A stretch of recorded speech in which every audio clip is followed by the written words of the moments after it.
Hello, everybody, and welcome to the Petri Dish. I am here with Jeff. And Jeff, what brings you to Ignite? Well, my name is Jeff Melnick. I'm from Netwrix, and we're here to man our booth. We really concentrate pretty heavily on visibility into the environment, especially the Microsoft stack, Active Directory, group policy, file server is really our big pieces, but really a huge chunk of the Microsoft stack for security, compliance. That's primarily what we do.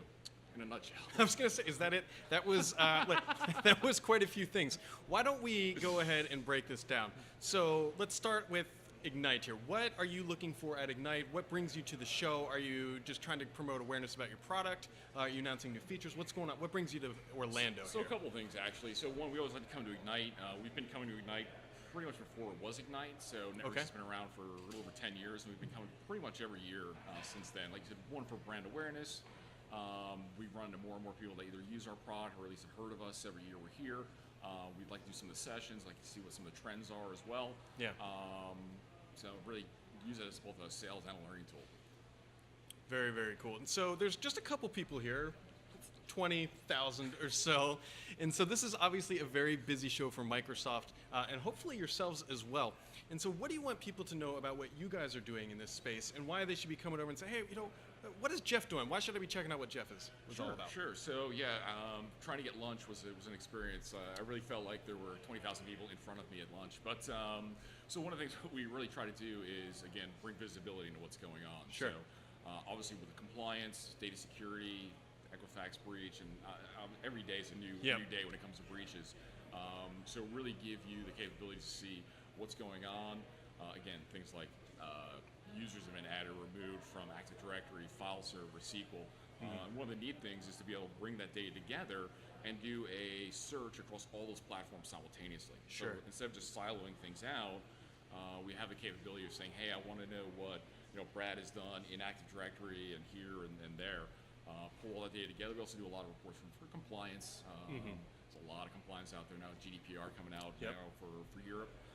So that's always a big driver for us, but really just data security and integrity is one of the things that drives us. And our kind of a hallmark is to give you that data in an easy to read manner. Break it down into kind of a who, what, where, when. This way, if the data is going to an auditor or a manager or someone who's super technical, you don't have to try to define the data. It's pretty straightforward in this case. So with that type of reporting, what type of read-write material or access do you have?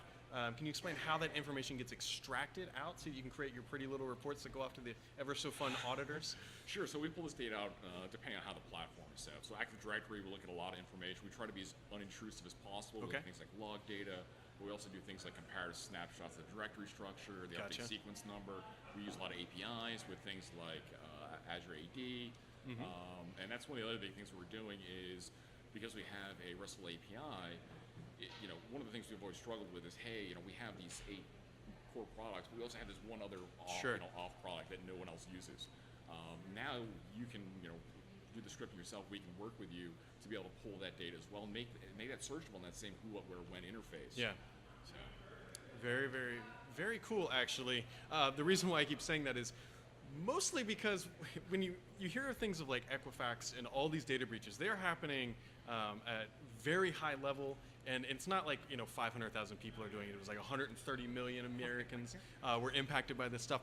And so how does your tool play into either detecting and working against that when a breach does happen or whatever is going on with those hackers? How do you guys help prevent that, or at least make somebody aware that it has happened? Sure. So what we're doing is we're looking for, one of the big things that we're looking to do in the future, and we're starting to do kind of in its infancy, is really more data analysis. Trying to determine, hey, either through graphical mechanisms, hey, this looks wrong, there's a huge spike here with these changes, let me drill into this, let me see what this is.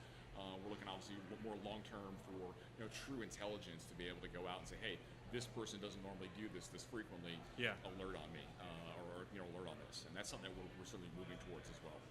Yeah, and so that's actually really interesting scenarios, because you can imagine how people get control of Active Directory, and once that happens, once they're in the system, obviously moving around once you're inside the firewall is a lot easier than when you're still trying to just essentially penetrate the firewall. Right. So, and obviously those are the most risky users at the end of the day, are the rogue users.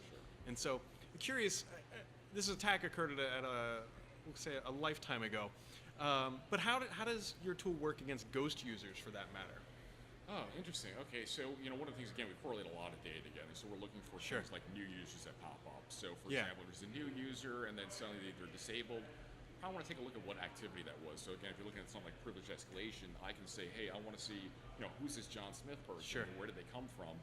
And then I want to see all the activity they've done through all those systems. Hey, they made themselves a domain admin, or they delegated themselves rights, gave themselves sysadmin, capabilities on an HR database. We can pull data for, we actually just released an integration with ServiceNow. So Okay. again, we're really trying to integrate not only with the platforms we can pull data down into, but also what we can feed data to as well. Yeah, and that's very important. The scenario I was thinking of is actually they had a user got into Active Directory, had access to a privileged account that he could create other accounts, and they started creating essentially subclass accounts in, let's say, accounting and finance. And they had, I think, at the end of when it was uncovered, had 10 ghost accounts floating around, just constantly changing permissions almost on a daily and weekly basis to be able to jump around. It sounds like what you guys are doing would actually highlight that scenario with big red flashing lights. Yeah, so again, things like user behavior analysis. So one of the things we look for is accounts are created all of a sudden that are disabled, and again, going out and making, being added to a privileged group and then being removed. Trying to track those, even things like delegation of security, which is something that, if I'm going to go out, and I probably don't want to make myself a domain admin because everyone looks at the domain admins group. If I delegate myself domain admin authority, I can see that as well. And I might say, hey, you know what? Why is this? Why did this happen? And I can kind of track that back. Very, very cool. And if people want to learn more about how to contact you or anything else, where should they find you? Sure. So if you happen to be here at Ignite, we can go down to booth 1825, or otherwise it's netwrix.com, netwrix.com, and we look forward to it. If you have any questions, concerns, reach out to us. We're here for you. Awesome. Well, very much appreciate you stopping by. And as always, everybody, you can find out more on Petri.com, and we'll catch you right here next time on the Petri Dish.